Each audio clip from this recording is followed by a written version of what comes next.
Ito na pala yan. Ayan. Ito yung Bakhawan Park. Dito yan sa Kalibo, Aklan. Ganda-ganda ng lugar na ito. Nandun yung mga estudyante natin sa driving in situ under ng TWSP Scholars. Magkakaroon kami ng tree planting dito ngayon.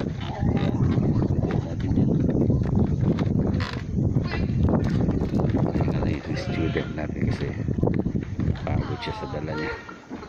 Okay ka lang?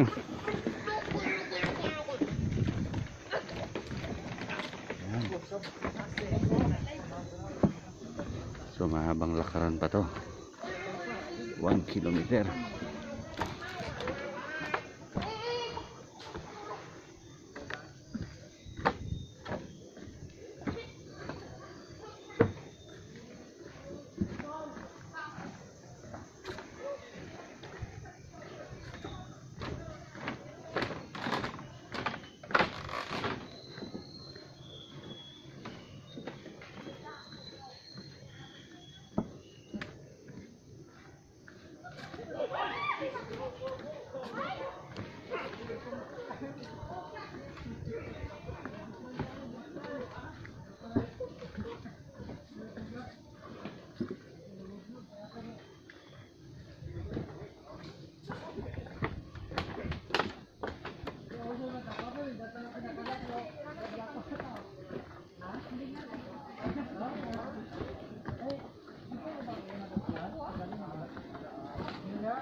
Daming kahoy dito.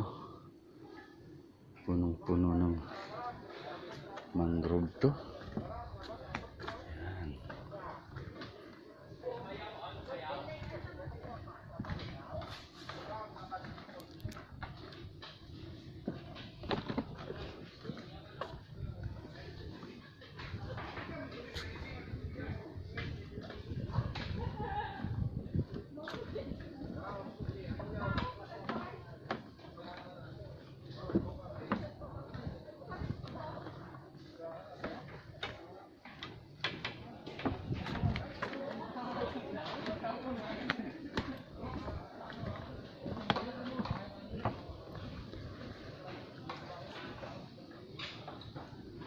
So dito po yung pahingahan sa mga napapagod na maglakad. Pwede naman sila magpahinga dito. Yan. Yan. Yan po, ang dami-dami mangrove po yan. Mangrove tree po yan. Sa kabila naman merong na dyan yun.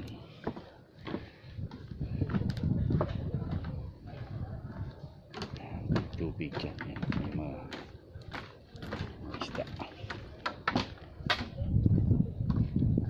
Tuloy lang to, haba-haba nito. Nasa Kalibo, Aklan po tayo, Bakhawan Mangrove Park. Ito po isa sa mga tourist spot dito sa Aklan. Yung mga nandyan po sa unahan, yan yung mga students natin sa driving in situ scholarship po yan ng TESDA, yung under ng Training for Work Scholarship Program, TWSP. Sila po ay nasa 20 lang yan sila, isang batch. Yan. 20 lang yan sila, isang batch. Tapos yung isang batch 20 rin. So bali 40 sila lahat. So napapansin nyo yung mga halaman, nakahilera sila. Para naka-arrange sila, naka-align lahat. Kasi yan po ay, yung iba po dyan ay sadyang itinanim talaga. Mapapansin nyo yan, naka-arrange sila. Yan, naka-arrange sila bago halaman. Yan. Kasi po ay tinanim lang din yan sila. At kami po ay magkakaroon din ng tree planting. So doon kami sa pinakadulo magtatanim.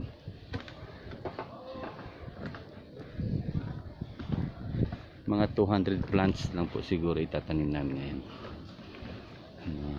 mangrove. Kung kaya pa, dagdagan pa namin ng another 200, so bali 400 kapuno lahat. So after few years, malaki na yan, di ba? So malaking ano na rin yan, impact yan dito sa community natin. Kasi pag maraming mangroves, sariwa ang hangin, protection din po ito sa bagyo. Pag masyadong malakas yung hangin, yung tubig hindi makakapasok kaagad-agad dito sa kalibo, at least napoproteksyonan tayo. Sariwa yung hangin, maraming, actually dito nakakahuli sila dito ng maraming crabs dito, alimango, yan. May mga shells din dito.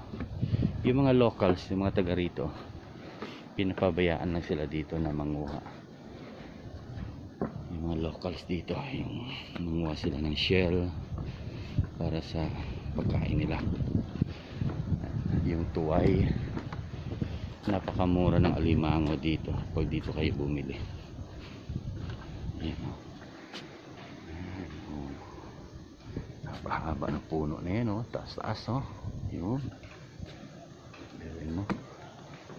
Ayan, mayroong pahingaan dito sa mga gusto mag-fishing. Yan, mayroong spot dyan, pwede kayo mag-fishing.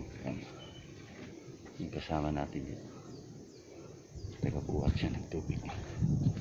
Yan, naglalagay sila ng screen kasi yung mga crabs hindi nakakakyat.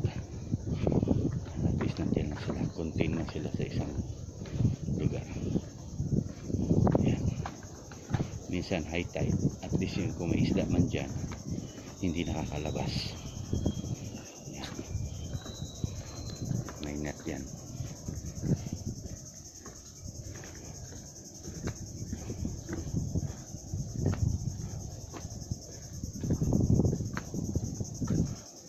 Yan, dito na tayo. Wow, dito another spot to. Pwede to pang fishing na rin. Yan, tatayo ka dyan, tapos dito ka mamingwit. Ngayon kasi low tide kaya wala masyadong tubig.